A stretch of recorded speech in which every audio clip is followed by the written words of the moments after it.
નમસ્કાર મિત્રો, આજે વાત કરીશું તમામ મહત્વના સમાચાર વિશે। તો જે પણ મિત્રો નવા હોય તેઓ ચેનલ સબસ્ક્રાઇબ કરી અને વિડીયોને એક લાઇક કરી દે, જેથી મિત્રો તમને દરરોજના સમાચાર મળી રહે। સૌપ્રથમ વાત કરીએ, 10,000 થી વધુ ખેડૂતોને મળશે હવે સહાય। રાજ્ય સરકારે માર્ચ અને મે મહિનામાં ગુજરાતમાં પડેલ કમોસમી વરસાદને કારણે જે ખેડૂતોને નુકસાન થયું છે તેને સહાય ચૂકવવાની શરૂઆત કરી છે। સરકાર 10,000 થી વધુ ખેડૂતોને સહાય ચૂકવશે। માર્ચ 2024માં બનાસકાંઠા, મહેસાણા, ખેડા અને અરવલ્લીના 9,674 ખેડૂતોને કમોસમી વરસાદની સહાય ચૂકવવામાં આવશે। મે મહિનામાં સુરત અને વલસાડ જિલ્લાના ખેડૂતોને વધુ નુકસાન થયું છે। નર્મદા, સુરત અને વલસાડ જિલ્લાના 1,369 ખેડૂતોને સહાય ચૂકવવા માટે જાહેરાત કરી છે। ત્યારબાદ મિત્રો વાત કરીએ તો ઓર્ગેનિક શાકભાજી પકવતા ખેડૂતો માટે સારા સમાચાર। ઓર્ગેનિક શાકભાજી પકવતા ખેડૂતોને સરકાર તગડી સહાય આપશે। પ્રાકૃતિક પદ્ધતિથી શાકભાજી ખેતી કરતા ખેડૂતોને બિયારણ અને શાકભાજીની પ્રાકૃતિક ખેતીના પ્રોત્સાહન માટે ₹20,000 પ્રતિ હેક્ટર સહાય ચૂકવાશે। શાકભાજી પાકોમાં પ્રાકૃતિક ખેતીને પ્રોત્સાહન આપવાની યોજના માટે અંદાજપત્રમાં 1,000 લાખની જોગવાઈ કરાઈ છે। શાકભાજી પાકોમાં પ્રાકૃતિક કૃષિને પ્રોત્સાહન આપવાની યોજના અમલમાં મુકાઈ છે હાલમાં। ત્યારબાદ 183 તાલુકામાં વરસાદ નોંધાયો છે। આજે રાજ્યમાં ઘણા વિસ્તારોમાં વરસાદ વરસ્યો છે। ગઈકાલે રાજ્યમાં ઘણા વિસ્તારોમાં વરસાદ વરસ્યો છે। સવારે 6 થી બપોરે 2 વાગ્યા સુધીમાં 183 તાલુકામાં વરસાદ નોંધાયો છે। સૌથી વધુ કલ્યાણપુર, ખંભાળિયામાં 6.25 ઇંચ વરસાદ પડ્યો હતો। અમદાવાદ શહેરમાં વરસાદી માહોલ જામ્યો છે। શહેરના જમાલપુર, ઇન્કમટેક્સ, પાલડી અને આશ્રમ રોડ સહિત SG હાઈવેના વિસ્તારોમાં ધીમી ધારે વરસાદ પડ્યો છે। નોંધનીય છે કે અમદાવાદમાં અત્યાર સુધીમાં કુલ સિઝનનો 5.30 ઇંચ વરસાદ નોંધાયો છે। ત્યારબાદ આગળ વાત કરીએ તો ગિરિમથક સાપુતારા સહિત સમગ્ર ડાંગ પંથકમાં શનિવારે સાંજથી રવિવારે દિવસભર વરસાદી માહોલ જામતા ફરવા આવેલ પ્રવાસીઓ આનંદ આવ્યો હતો, જ્યારે ખેડૂતો ખુશીથી ઝૂમી ઉઠ્યા છે। સાપુતારાની હોટલો પ્રવાસીઓથી હાઉસફુલ થઈ ગઈ છે અને વાહનોની ચક્કાજામ પણ જામી છે અને સ્થિતિ ઊભી થઈ હતી। જોકે સાપુતારામાં ધુમ્મસ છવાતા પ્રાકૃતિક સોયકાએ ખીલી ઉઠ્યા હોય તેવું લાગી રહ્યું છે।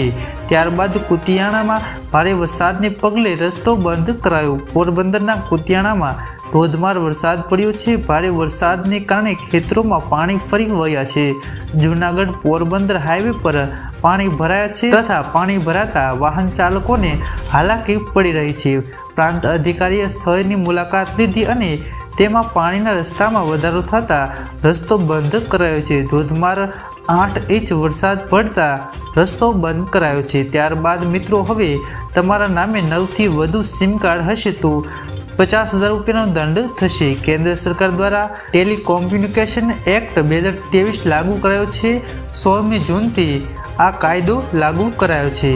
આ સાથે જ સાયબર ક્રાઇમ સામે ગાયો કસવામાં આવ્યું છે તો મોબાઈલ વાપરનારા માટે લાભદાયી બનાવાયું છે। જોકે આ કાયદા અંતર્ગત મોબાઈલ યુઝર ભૂલ કરે તો ₹50,000 થી વધુનો દંડ કરવામાં આવશે। આ સાથે જો એક વ્યક્તિ નામે 9 થી વધારે સિમ હશે તો તેને પણ દંડ થશે। ત્યારબાદ મિત્રો આગળ વાત કરીએ તો હવે રમણીકભાઈ વામજાની મોટી આગાહી સામે આવી છે। ચંદ્ર ફરતે કુંડાળો જોવા મળતા રમણીકભાઈએ આગાહી કરી છે। આગામી 10 દિવસ સુધી ભારે વરસાદની આગાહી છે। સમગ્ર સૌરાષ્ટ્રમાં ભારે વરસાદ થશે। ગાજવીજ સાથે મેઘરાજા ગુજરાતમાં ધબધબાટી બોલાવશે। ખગોળીય સ્થિતિને આધારે રમણીકભાઈ વામજાએ આગાહી કરી છે। આ સમયમાં વીછી કરડવાનું પ્રમાણ વધારે રહેશે તેવું અનુમાન છે। મગફળી, અડદ અને એરંડાનો પાક પણ સારો રહેશે। ત્યારબાદ મિત્રો આગળ વાત કરીએ તો જાણીતા જગ્યાઓનું સિંગતેલ પણ નીકળ્યું મિલાવટવાળું। અમદાવાદ મહાનગરપાલિકાના ફૂડ વિભાગે લીધેલા સેમ્પલના રિપોર્ટો ચોંકાવનારા આવ્યા છે।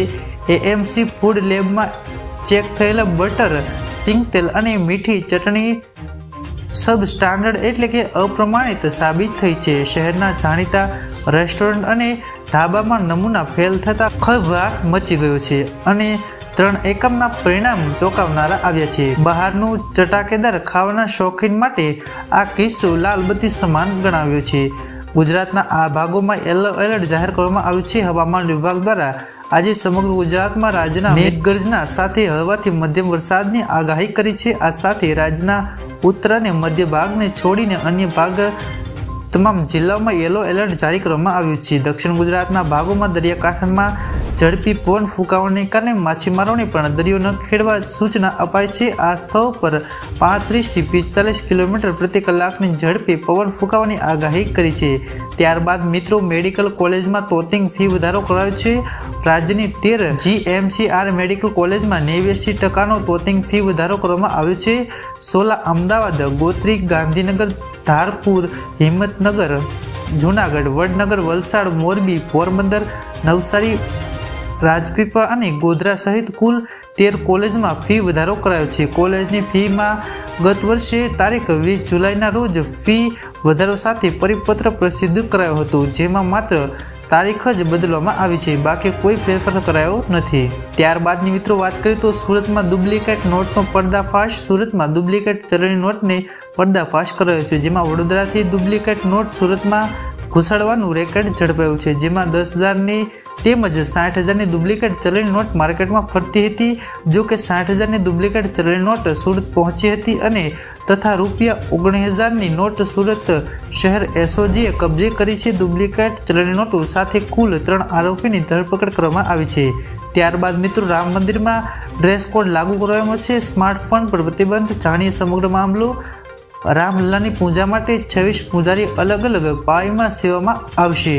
આ શ્રી રામ જન્મભૂમિ તીર્થ ક્ષેત્ર ટ્રસ્ટ દ્વારા રચાયેલી ધાર્મિક સમિતિને 21 નવા પ્રશિક્ષિત પૂજારીની પૂજા પ્રણાલીમાં સામેલ કરવાનો નિર્ણય કરાયો છે। જણાવી દઈએ કે રામ મંદિરના દર્શનાર્થીઓને બાદ પૂજારીઓ પર મોબાઈલ ફોન લઈ જવા પર પ્રતિબંધ લગાવી દેવામાં આવ્યો છે। આ નિર્ણય શ્રી રામ જન્મભૂમિ તીર્થ ક્ષેત્ર ટ્રસ્ટે લીધો છે।